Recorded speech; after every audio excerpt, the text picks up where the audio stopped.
생각했던 것보다 훨씬 더 빨리 정부에서 농촌 체류형 쉼터에 대한 구체적인 가이드라인을 오늘 2024년 8월 1일 12시에 발표를 했습니다. 그래서 긴급히 여러분들에게 이 가이드라인 소식 전해드립니다. 오늘 2024년 8월 1일 목요일 12시에 농림축산식품부에서 보도자료를 배포했습니다. 자, 얼마 전 제가 알려드렸던 12월부터 숙박 가능한 농촌 체류형 쉼터가 도입된다고 말씀드렸고 큰 타이틀만 이렇게 제시를 했었는데요. 자, 구체적으로 이제 그 가이드라인이 제시가 되었습니다. 생각보다는 조금 더 빠른 시간에 이렇게 발표가 되었습니다. 자, 연면적 33제곱미터 이내로 사실상 임시 숙소 사용 중인 농막의 체류용 쉼터 전환 기준을 마련했다라고 하는 거 보니까 기존 농막도 조건이 맞는다면 체류용 쉼터로 전환을 해준다는 내용이 담겨 있을 것 같습니다. 자, 그래서 농업인 편의 정진을 위해서 농막의 불필요한 규제 개선 이 목적으로 자, 오늘 가이드라인이 발표되었는데요. 제가 살펴보니까 구체적으로 4가지 정도 큰 틀에서 여러분들 궁금하신 내용들이 자세하게 안내가 되어 있습니다. 그 첫 번째는 연면적 33제곱미터 이내라는 내용은 알고 있었는데 자, 여기서 데크와 주차장 정화조 등 부속시설을 제외한다라고 되어 있습니다. 그러면 연면적 33제곱미터의 본 주택 외에 나머지 데크나 주차장, 정화조 등 부속시설을 설치를 할 수 있다라고 보시면 될 것 같습니다. 자, 새로운 내용이 하나 있는데요. 최장 12년까지 사용할 수 있도록 할 계획입니다. 그래서 임시주택이기 때문에 영구적으로 사용을 할 수 있는 것은 아니고요. 최장 12년까지라는 기간을 명시를 해 놓았습니다. 두 번째는 이 조항 상당히 지금 중요할 것 같은데요. 차량 통행이 가능한 도로에 접한 농지에만 농촌 체류용 쉼터 설치를 허용한다라고 되어 있습니다. 자, 여기 차량 통행이 가능한 도로가 어떤 도로인지는 제가 조금 이따 세부적인 내용에서 한번 설명을 해 드릴 건데 큰 틀에서는 맹지에 있는 농지에는 체류용 쉼터가 허용이 안 된다고 생각을 하시면 될 것 같습니다. 세 번째가 기존 농막에 대한 양성화 방안 내용이라고 보시면 될 것 같은데요. 자, 기존 농막이 농촌 체류용 쉼터 설치 입지와 기준에 맞을 경우, 자, 이 내용을 잘 보셔야 됩니다. 기존 농막은 이번에 새로 발표될 쉼터의 기준과 입지에 맞을 경우에 한해서만 전환이 가능하다는 내용입니다. 그래서 이렇게 해서 양성화하는 방안도 같이 추진을 해 나갈 계획이라고 밝히고 있습니다. 자, 네 번째 내용도 유사한 내용인데요. 그동안 불법 농막에 대한 단속, 규제 이런 내용들 끊임없이 말이 많았었는데 농막의 연면적 20제곱미터 이내죠. 자, 이것과는 별도로 데크와 정화조로 설치를 허용한다라고 되어 있습니다. 기존 농막은 자, 이런 것들이 20제곱미터 이내에서 설치가 가능했는데 이제부터는 기존 농막 면적 외에 별도로 데크와 정화조 면적 설치를 이제 허용을 한다는 내용입니다. 또한 농업 현장의 여건을 고려해서 일면에 한해서 주차장 설치도 허용할 계획이라고 합니다. 자, 주차장 일면이라고 하는 것은 가로 2.5에 세로 3m의 우리 주차장 한 면이 기준이라고 보시면 될 것 같습니다.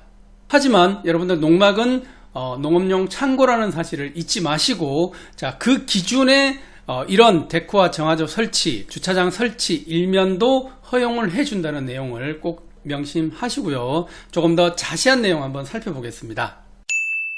자, 오늘 발표 내용에는 농촌 체류용 쉼터의 도입에 대한 인포그래픽을 도입을 해서요. 조금 더 일반인들이 이해하기 쉽도록 이렇게 그림으로 예시를 해 주었습니다.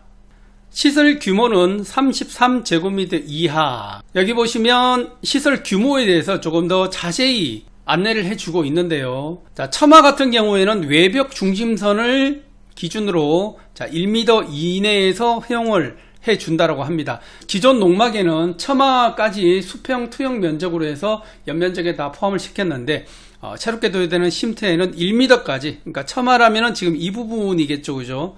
자, 이 부분 1m까지 외벽 중심선에서 나올 수 있도록 허용을 해준다는 내용이고요. 자, 데크 같은 경우에는 가장 긴 외벽에서 1.5m를 곱한 면적까지 허용을 해준다라고 합니다. 바로 이 부분이 되겠습니다. 그리고 주차장 같은 경우에는 주차장법에서 정한 주차장 일면을 허용해 주겠다는 내용입니다. 그리고 새롭게 생긴 조항이 있습니다. 바로 영농의무라는 부분입니다.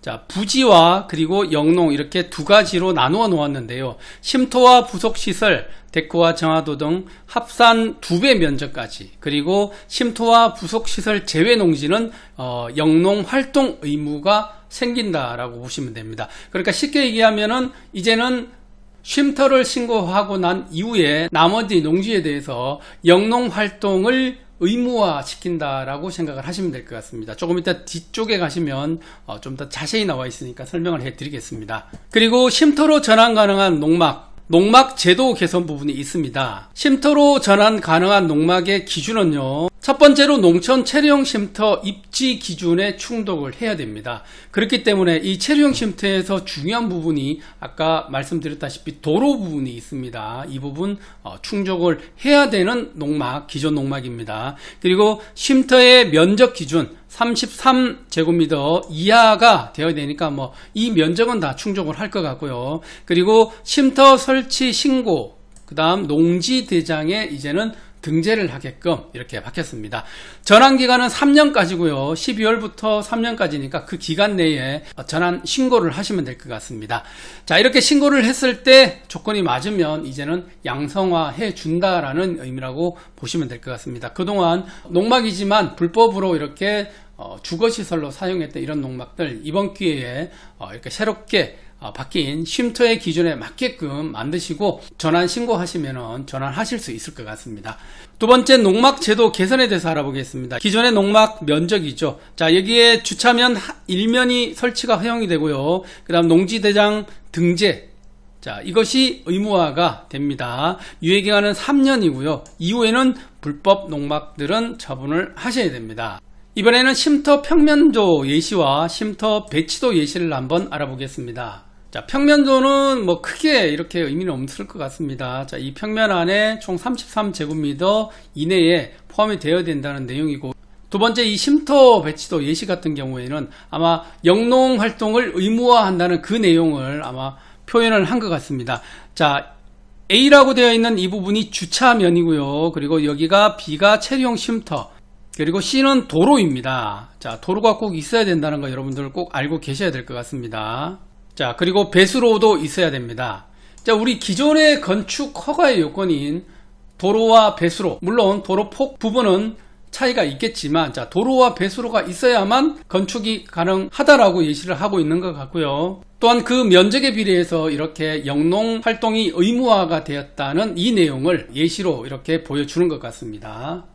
일단 현재까지 살펴본 내용으로 봐서는요, 상당히 파격적인 내용들이 많이 들어 있습니다. 자, 이 조건들에만 부합을 한다면 앞으로 우리 대도시 인근 관리지역의 농지 같은 경우에는 이런 농촌 체류용 쉼터 도입으로 인해서 상당히 가격적으로도 가격이 상승할 것 같고요. 이런 체류용 쉼터가 주택수에 잡히지 않는 세컨하우스 개념의 임시주택으로 도시민들에게 많이 각광을 받을 것 같습니다. 자, 도입 방법에 보면요, 특이한 부분이 있습니다.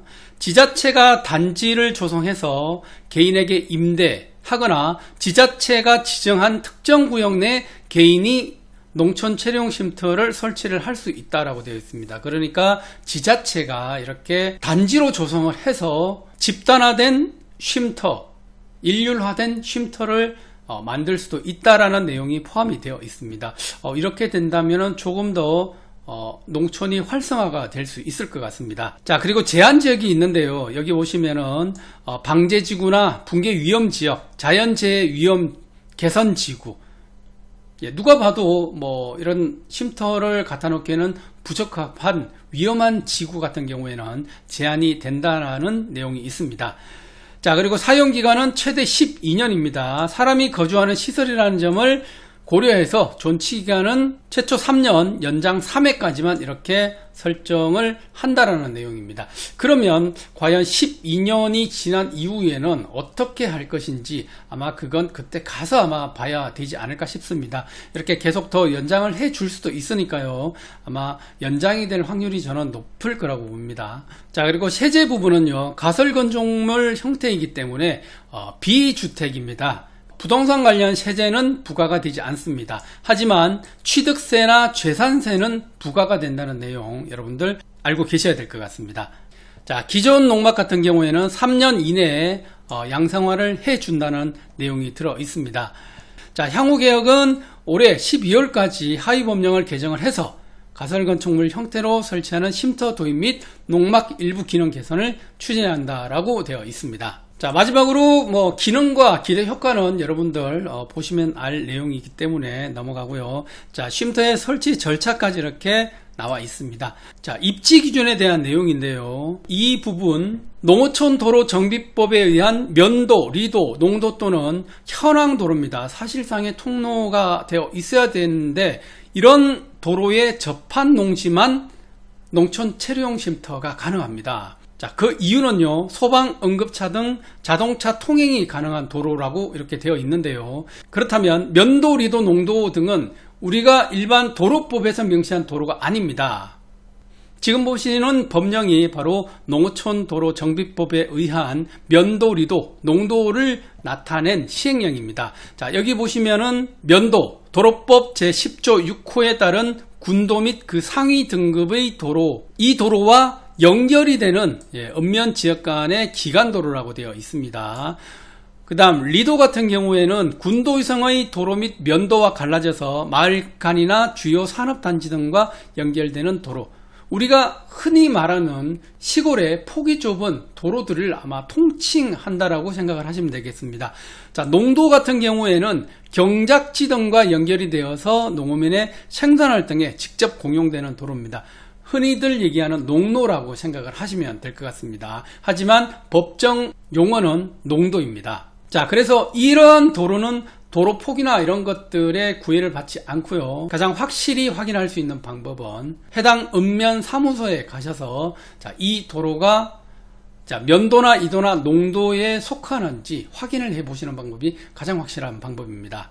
그래서 농촌 체류용 쉼터 시설 입지 안전 기준에 보시면 제가 볼 때는 이 도로 조항이 가장 핵심적인 조항이 아닐까 싶습니다. 농촌 체류용 쉼터 정부에서 발표한 구체적인 가이드라인, 아마 우리가 기존에 생각했던 내용들과 조금 다른 측면도 있습니다. 하지만 상당히 파격적이고 농촌을 조금 더 살리겠다, 그리고 도시민들의 농촌 체험 영농 활동을 조금 더 지원을 하겠다라는 의미가 더 강하게 모이는 그런 정책이라고 보입니다. 오늘 발표된 농촌 체류용 쉼터 시설 입지 안전 기준 구체적으로 가이드라인 발표가 되었으니까요. 여러분들 계획이 있으시다면 이 가이드라인에 맞게끔 그렇게 준비를 해서 오도 이천의 꿈을 이루시기 바랍니다. 오늘 소식은 여기까지입니다. 감사합니다.